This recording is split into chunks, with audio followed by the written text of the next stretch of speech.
ആർക്കും ഈസി ആയിട്ട് ഉണ്ടാക്കാവുന്ന വെറൈറ്റി ആയ ഒരു കപ്പ പച്ചടിയുമായിട്ടാണ് ഞാൻ ഇന്ന് വന്നിരിക്കുന്നത്.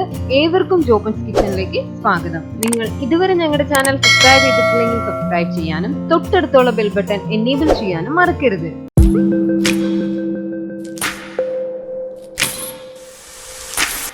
കപ്പ പച്ചടി ഉണ്ടാക്കാനായിട്ട് ഞാനിവിടെ ഏകദേശം 300 ഗ്രാമോളം വരുന്ന ഒരു ചെറിയ കഷ്ണം കപ്പ തൊലി പൊളിച്ച് ഇതുപോലെ ചെറിയ കഷ്ണങ്ങളാക്കി കട്ട് ചെയ്തെടുത്തിട്ടുണ്ട്.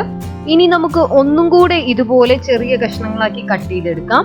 കട്ട് ചെയ്ത് വെച്ചിരിക്കുന്ന കപ്പ കഷ്ണങ്ങളെ കഴുകിയെടുത്തതിന് ശേഷം വേവിച്ചെടുക്കാനായിട്ട് ഒരു പാത്രത്തിലേക്ക് കുറച്ച് വെള്ളം വെച്ച് വെള്ളം ചൂടായതിനു ശേഷം അതിലേക്ക് നമ്മൾ നേരത്തെ അരിഞ്ഞു വെച്ചിരിക്കുന്ന കപ്പ കഷ്ണങ്ങൾ ഇട്ട് കൊടുക്കാം. ഒന്ന് തിളച്ചു വരുമ്പോൾ തന്നെ നമുക്ക് ഇതിലേക്ക് 1/2 ടീസ്പൂൺ ഉപ്പിട്ട് കൊടുത്ത് ഇതൊന്ന് മുക്കാ വേവ് ആവുമ്പോൾ നമുക്ക് ഈ കപ്പയുടെ വെള്ളം ഒന്ന് ഊറ്റിക്കളഞ്ഞ് തണുക്കാനായിട്ട് നമുക്കൊന്ന് വെയിറ്റ് ചെയ്യാം. കപ്പ തണുത്ത് കിട്ടുന്ന സമയം കൊണ്ട് നമുക്കിതിന് ആവശ്യമായ അരപ്പൊന്ന് അരച്ചെടുക്കാം.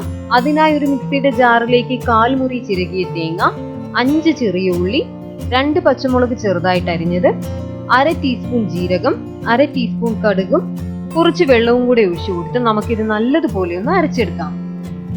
അങ്ങനെ അരപ്പ് ഞാനിവിടെ അരച്ചെടുത്ത് വെച്ചിട്ടുണ്ട്. ഇനി നമുക്ക് ഇതിലേക്ക് ആവശ്യമായിട്ട് 1/2 കപ്പ് പുളിയില്ലാത്ത ഉടച്ച തൈരും കൂടി എടുത്തു വെക്കാം. ഇനി നമുക്ക് പച്ചടി ഉണ്ടാക്കി എടുക്കാനായിട്ട് ഒരു പാത്രം അടുപ്പത്ത് വെച്ച് കൊടുത്തതിന് ശേഷം അതിലേക്ക് നമ്മൾ നേരത്തെ വേവിച്ച് വെച്ചിരിക്കുന്ന കപ്പ കഷ്ണങ്ങൾ ഇട്ട് കൊടുക്കാം. ഇനി ഇതിലേക്ക് 1/4 കപ്പ് ചൂടാറിയ വെള്ളവും 2 പച്ചമുളക് രണ്ടായിട്ട് കീറിയതും കൂടി ഒന്ന് ഇട്ട് കൊടുത്ത് നമുക്കിത് നല്ലതുപോലെ ഒന്ന് മിക്സ് ചെയ്തെടുക്കാം. ഇതിൽ ചെറുതായിട്ട് ഒരു തിള വരുമ്പോൾ തന്നെ നമ്മൾ നേരത്തെ അരച്ച് റെഡിയാക്കി വെച്ചിരിക്കുന്ന അരപ്പൊന്ന് ഇതിലേക്ക് ചേർത്ത് കൊടുക്കാം. അരപ്പ് ചേർത്ത് കൊടുക്കുന്ന അതേ പാത്രത്തിൽ കുറച്ച് വെള്ളം കൂടി എടുത്ത് അതും കൂടി ഒന്ന് ഒഴിച്ച് ഇതെല്ലാം കൂടി നല്ലതുപോലെ നമുക്കൊന്ന് യോജിപ്പിച്ചെടുക്കാം. ലോ ഫ്ലെയിമിൽ വെച്ച് വേണം പച്ചടി റെഡിയാക്കി എടുക്കാനായിട്ട്. കപ്പ കൊണ്ടുള്ള ഒരുപാട് റെസിപ്പീസ് ഞാൻ ചെയ്തിട്ടുണ്ട്. വീഡിയോ കാണാത്തവർക്കായി താഴെ ഡിസ്ക്രിപ്ഷൻ ബോക്സിൽ അതിന്റെ ലിങ്ക് കൊടുത്തിട്ടുണ്ട്. നിങ്ങൾ തീർച്ചയായിട്ടും കാണുക.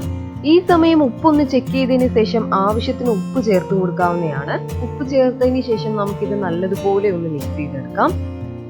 നല്ലതുപോലെ മിക്സ് ചെയ്തതിന് ശേഷം ചെറുതായിട്ട് ഒരു തിള വരുമ്പോൾ തന്നെ നമുക്കിതിന്റെ ഫ്ലെയിം ഒന്ന് ഓഫ് ചെയ്ത് നമ്മൾ നേരത്തെ എടുത്തു വെച്ചിരിക്കുന്ന തൈര് ഇതിലേക്ക് ഒഴിച്ചു കൊടുത്ത് ഒന്നും കൂടെ നല്ലതുപോലെ ഒന്ന് മിക്സ് ചെയ്തെടുക്കാം.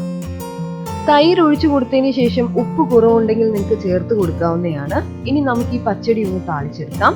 താളിച്ചെടുക്കാനായിട്ട് ഒരു പാൻ അടുപ്പത്ത് വെച്ചതിന് ശേഷം അതിലേക്ക് 2 ടേബിൾ സ്പൂൺ വെളിച്ചെണ്ണ ഒഴിച്ചു കൊടുക്കാം. വെളിച്ചെണ്ണ ഒന്ന് ചൂടായി വരുമ്പോൾ തന്നെ അതിലേക്ക് 1/2 ടീസ്പൂൺ കടുകിട്ട് കടുക് ഒന്ന് പൊട്ടിച്ചെടുക്കാം. കടുക് ഒന്ന് പൊട്ടി വരുമ്പോഴത്തേക്കും ഇതിലേക്ക് 2 ഉണക്കമുളകും കൂടി ഇട്ട് കൊടുക്കാം. കുറച്ച് കറിവേപ്പിലയും കൂടി ഇട്ട് നമുക്ക് ഇത് ചെറുതായിട്ടൊന്ന് റോസ്റ്റ് ചെയ്തെടുക്കാം. റോസ്റ്റ് ചെയ്തെടുത്തതിന് ശേഷം നമ്മൾ നേരത്തെ തയ്യാറാക്കി വെച്ചിരിക്കുന്ന പച്ചടിയിലോട്ട് ഇത് നമുക്ക് ഒഴിച്ചു കൊടുക്കാം. അങ്ങനെ നമ്മുടെ വെറൈറ്റിയും ടേസ്റ്റിയുമായ കപ്പ പച്ചടി ഇവിടെ റെഡി ആയിട്ടുണ്ട്. ഇത് നിങ്ങൾ തീർച്ചയായിട്ടും വീട്ടിൽ ട്രൈ ചെയ്യുക. ട്രൈ ചെയ്തിട്ട് ഫീഡ്ബാക്ക് ഞാൻ കമന്റിലൂടെ സെൻഡ് ചെയ്യുക. ഞാൻ Rinsy Jobish. Please like and share. Thank U.